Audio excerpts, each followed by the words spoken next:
জয় হৰি অপানেৰ বন্ধু আনা ৰে ৰে না এ হৰে ও শুনৰে মনা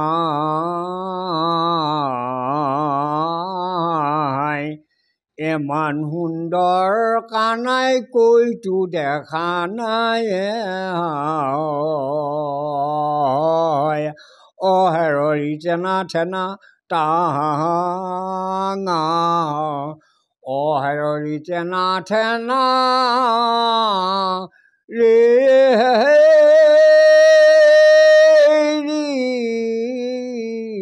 আজি অসমৰ মুখ্যমন্ত্ৰীগৰাকীয়ে যি অসম গৌৰৱ বঁটাৰ ঘোষণা কৰিছে সেই অসম গৌৰৱ বঁটা লাভ কৰিছে চিপাঝাৰৰ লোকশিল্পী গুৰু দ্ৰোণ ভূঞাই।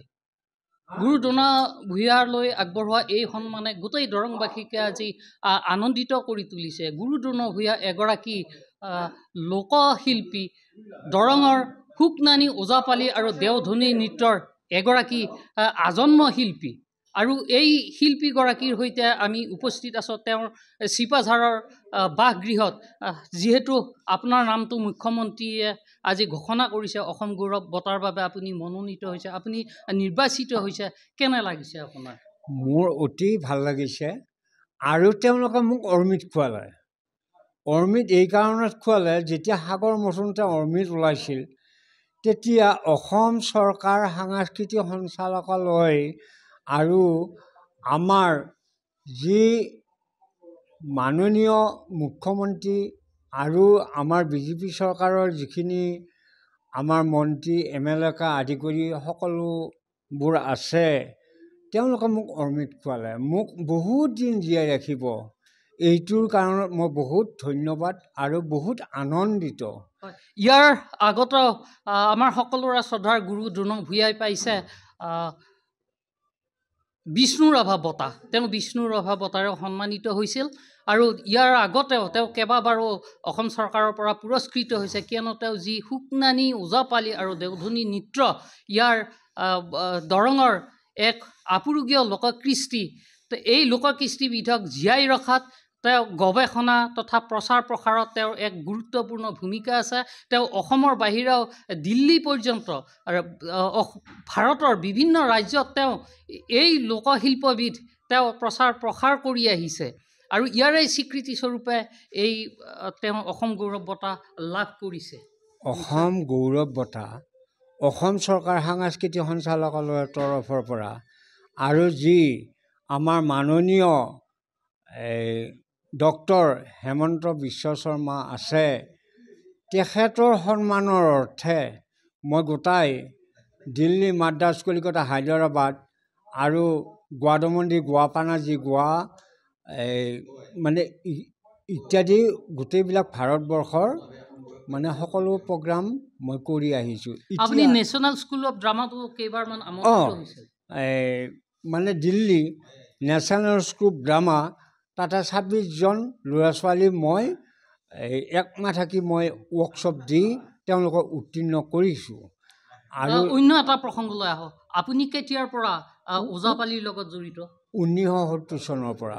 1970 চনৰ পৰা মই ওজাপালিৰ লগত জড়িত আৰু মোৰ তেতিয়া 14 বছৰ বয়স আছিল আৰু মোৰ মন্ত্ৰী এজনো নাই, জ্ঞানী জিয়াল সিং আৰু তাৰোপৰি মাননীয় তেখেত প্ৰয়াত হ'ল এতিয়া বৰ্তমান ৰাজীৱ গান্ধী, ছোনিয়া গান্ধী, তেওঁলোকে মোক 3 সাঁজ ভাত খুৱাইছিল আৰু বাইদেউ ইন্দিৰা গান্ধী, তেওঁ এটা প্ৰগ্ৰাম কৰিছোঁ আৰু মই সকলো লগতে আছোঁ।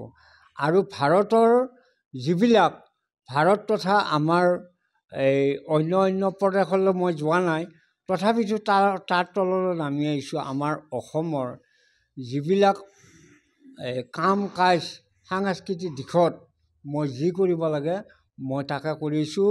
আৰু আপুনি নৱপ্ৰজন্মক তথা ইয়াৰ আগতেও বহুতো উঠি অহা প্ৰজন্মৰ শিল্পীক আপুনি ওজাপালি শিকাইছে, দেওধনী নৃত্য শিকাইছে, এতিয়াও সেই বিষয়টোৰ লগত জড়িত হৈ আছে? বহুত শিকাইছোঁ। কাৰণ মোৰ ইউনিভাৰ্চিটি অসমত এখনো নাই। গুৱাহাটী ইউনিভাৰ্চিটি আৰু তেজপুৰ ইউনিভাৰ্চিটি, ডিব্ৰুগড় ইউনিভাৰ্চিটি আৰু ৰাজীৱ গান্ধী ইউনিভাৰ্চিটি, অৰুণাচল আৰু তাৰোপৰি নৱোদয়, এইবিলাকত সকলোতে মই শিকাই উত্তীৰ্ণ কৰিছোঁ। এতিয়া কিমান ছোৱালী এতিয়ালৈকে আছে আপোনাৰ ওচৰত? এতিয়ালৈ মোৰ 350 তাৰ ওপৰ আছে। মোৰ এটা ইচ্ছা আছে, গোটেই ভাৰতবৰ্ষত মই যিমান সন্মান পাইছোঁ, আমাৰ অসম চৰকাৰৰ ওপৰত যিমান সন্মান পাইছোঁ, মোৰ এটা বিশেষ এটা মোৰ মনৰ ভাৱ আছে, আকাংক্ষা আছে। মই গোটেই ভাৰতবৰ্ষত 200 ল'ৰা ছোৱালীৰ মোৰ এটা এই সুকন্নানী ওজাপালি আৰু দেওধনী নৃত্যৰ প্ৰগ্ৰাম কৰিবলৈ ইচ্ছা আছে। নিশ্চয়। এতিয়া আপোনাৰ পৰা এফাকি সুকন্নানী ওজাপালিৰ পদ শুনিব বিচাৰে আমাৰ ND24 দৰ্শকসকলে। নমস্কাৰ। উৰণ বুৰণ গজন ভ্ৰমণ চাৰিমুঠি জীৱৰ সৃষ্টিৰ পাতনি। আমি যাৰ ওপৰত এই পুৰস্কাৰ পাইছোঁ, যাৰ ওপৰত পৃথিৱীখন চলি আছে, তাৰ ওপৰত মই 11,500 পদৰ ওপৰত গুৰি দিহা এটা গাম। হয় হৰি পানেৰ বন্ধুৱানা ৰে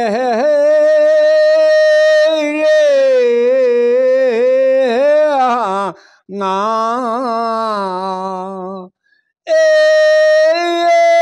হৰে শুনৰে মনা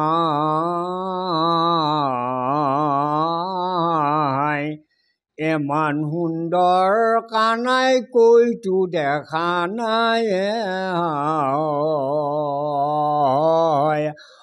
হেৰৰি টেনা ঠেনা টাঙা হেৰৰি টেনা ঠেনা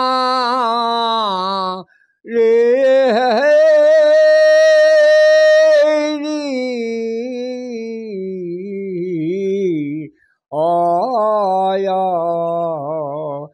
এই প্ৰথমতে লোমেখে লাগে বুলি পাৰে আৰে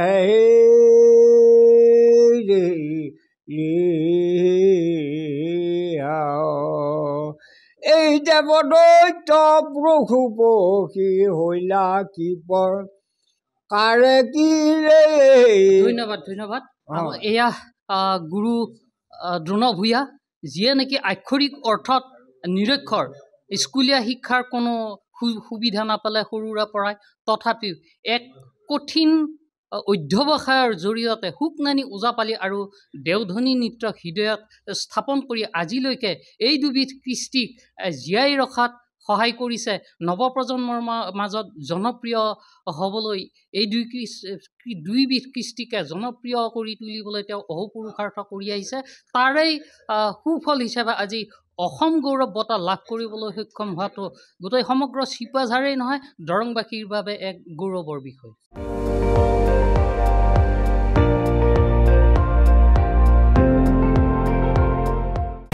আপুনি চাই আছে ND24, সৰ্বশ্ৰেষ্ঠ নহয়, সৰ্বোত্তমৰ দৌৰ।